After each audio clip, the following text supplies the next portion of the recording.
Right now on Hoosier News Source, IU inaugurates its first female president. And a rise in anti-Semitism in IU residence halls is leaving some students feeling unsafe. And I have a look at some snow chances as well as our forecast for the IU football game this weekend. Hoosier News Source starts now.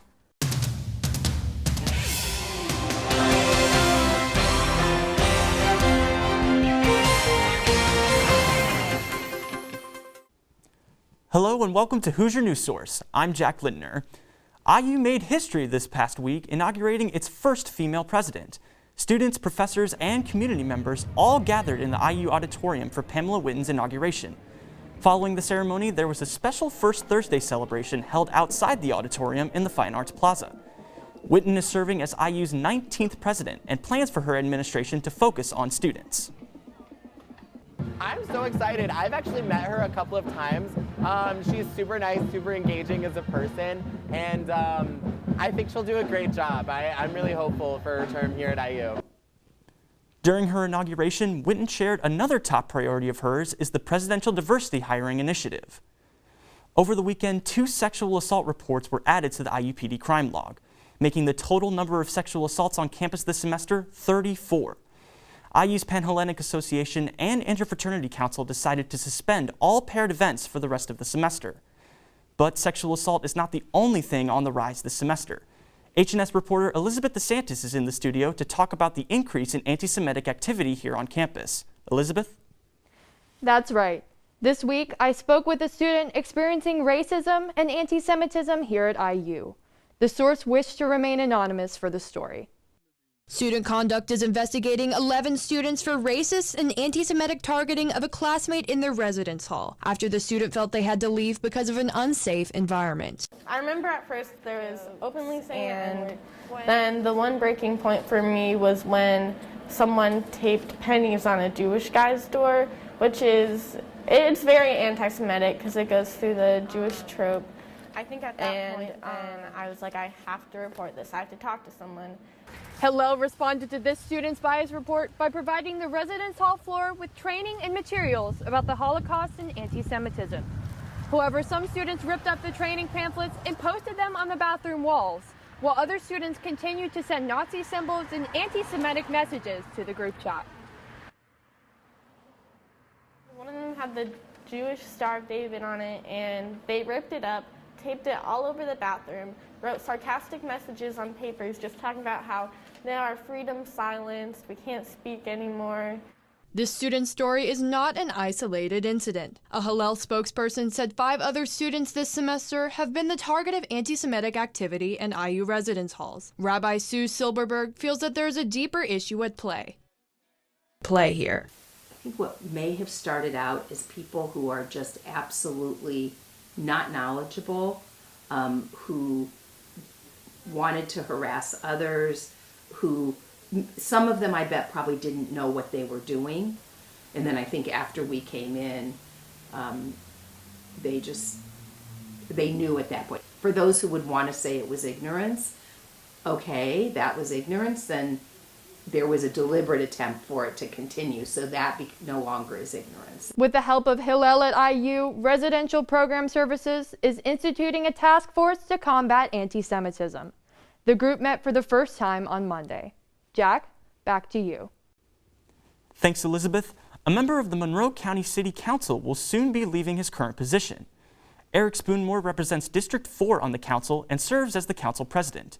Spoonmore will become the new president and CEO of the Greater Bloomington Chamber of Commerce. In a press release, Spoonmore said he is excited to begin the next phase of his career.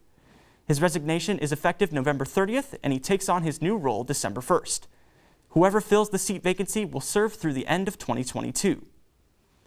Caroline Clare now joins us with this wave of warm November weather and the possibility of snow. Caroline? Thanks, Jack. Unfortunately, these warmer temperatures that we have been feeling the past few days will not be sticking around for our IU versus Rutgers football game this Saturday. Guys, as you're heading out to the game around 10 a.m., should be 37. No chance of rain throughout the day, but a little bit windy here, so might want to bring a windbreaker or a light coat. As you can see, our temperatures well in the 30s, reaching the 40s by the end of the day, but guys, it's going to be quite cold. Haven't really gotten a full day with these 30 and 40 degree temperatures yet. If you are staying at home, The game will be on the Big Ten Network at noon. If this isn't chilling enough, we have possibly our first snow of the season this week. Now, guys, we will have this low pressure system making its way through on Sunday, but what does this mean for us? As you can see here, we are right kind of on the border. You can kind of see where we have our snow chances up north, showers to the south. What is going to determine the outcome of this is exactly where this is going to set up north to south. How far will these cooler temperatures and the snow be able to extend down towards Bloomington? Not looking at anything very much or very accumulating too very much. Most impacts will most likely be rain for this. Now, let's take a look at our extended outlook. And guys, it's going to be a couple warmer days here, but as we make our way into the weekend, especially with this front coming, we will see some dropping temperatures and continuing into our beginning of the winter season here. Guys, going into the 30s overnight. So guys, if you are going to be out this week or in the overnight hours, make sure to grab a coat as you head out the door. Stay warm this week and make sure you're weather aware as wintry conditions can come into play here this weekend. Jack, back to you. Thanks, Caroline. Coming up on Hoosier News Source, learn about the team of IU participating students in the United Nations Climate Change Conference and hear about the new traffic route on a popular Bloomington street. Stay with us.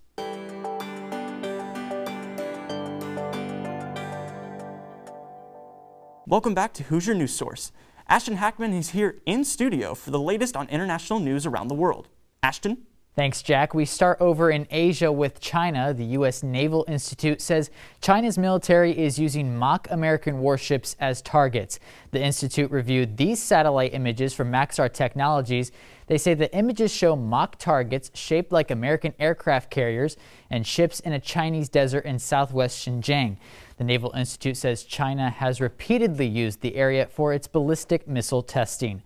Over in Central America, President Daniel Ortega has been re-elected for the fourth time in Nicaragua. The three-term president received nearly 80% of the votes in the elections on Sunday. Many countries and organizations, including the U.S., have criticized the many arrests of political opponents prior to Sunday's election. The official vote count put Ortega more than 60 points ahead of the runner-up.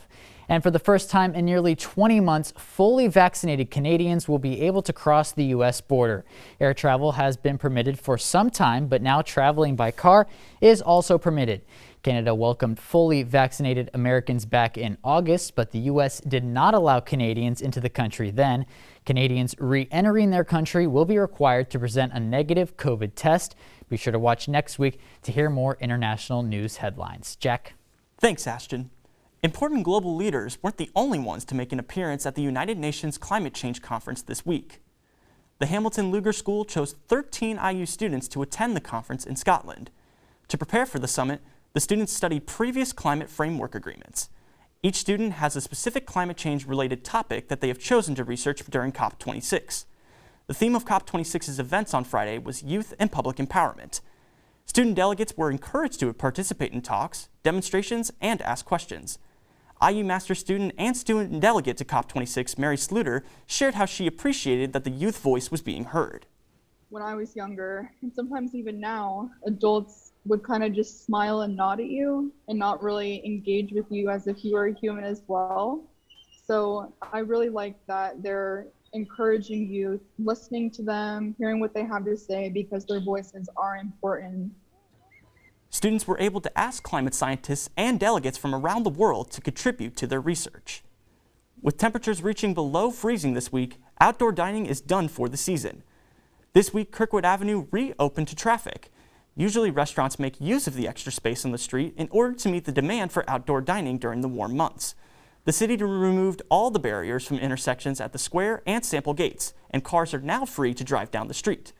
Kirkwood Avenue is no longer a pedestrian-only space until the warmer weather returns. IUS TV sports reporter Mason Williams brings us the latest on IU sports and the return of Hoosier basketball. Mason? Thanks, Jack. Let's recap the past weekend in Hoosier athletics as well as look ahead to what's on tap for this week. Indiana men's soccer kicked off their quest for a 9th national title with a 1-0 victory over Rutgers Sunday afternoon. The result avenged the regular season loss to the Scarlet Knights and meant IU advanced to the semifinals of the Big Ten tournament. They will host the 7-seed Northwestern Wildcats Wednesday afternoon at 2 p.m. at Bill Armstrong Stadium. IU football's woes continued as they fell to Michigan Saturday night 29-7. Offensive struggles were once again the theme throughout the contest. The loss dropped IU to 2-7 on the season, and Tom Allen's squad will look to earn their first Big Ten win this season against Rutgers on Saturday. Finally, fans were welcomed back to Assembly Hall Friday night as IU women's basketball took on UND in exhibition play. The Hoosiers thoroughly dominated from start to finish, winning 97-43. They will open play at Butler Wednesday night before welcoming the Kentucky Wildcats to Bloomington on Sunday. More Hoosier sports to come as we start the new season. Be sure to watch IUS TV Sports for the latest. Jack? Thanks, Mason, and thank you for watching this week's episode of Hoosier News Source. To learn more about this week's stories, you can find us on Instagram and Twitter at IUS TV News. I'm Jack Lindner from Bloomington, Indiana. We'll see you next time.